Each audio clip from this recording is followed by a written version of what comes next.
رحت جبت الصبح بدري الساعة 7:30، ما هنش عليا صح حريم عيالي. وخدت جوزي ورحت جبت عيش من اللي هو الكبير ده الحيل. ما فيش هنا حوالينا من العيش دي، قلت خليهم نايمين ورحت جبت العيش انا وجوزي وجيت.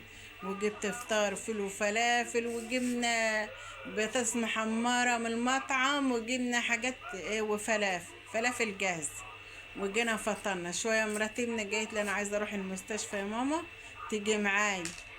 رحت معاها، رحنا المستشفى النهاردة وتكشف يا عيني.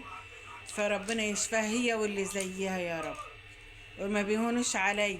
ده الحريم عيالي زي عيالي، ربنا يخليهم ويبارك فيهم يا رب.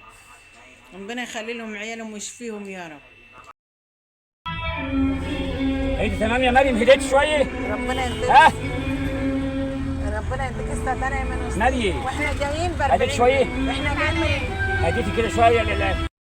انت بالك واحنا جايين رايحين المستشفى 40 جنيه من البيت لحد المستشفى. ده عندي ده عندي ده عندي. والله 40 جنيه. ربنا يديك الصحة يا رب ويخليك لنا.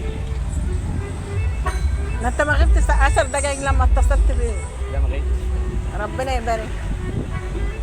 والله التوك توك يقول لا 30 جنيه، كان عايز 40 جنيه من شارع القاهرة لحد المستشفى. استنى لحد احمد عبد الوهاب اهو.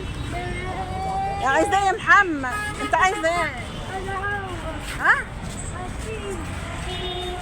استنوا العربيات، استنى ما تعديش. اجيب لك يا محمد. عايز حاجة حلوة؟ اجيب لك.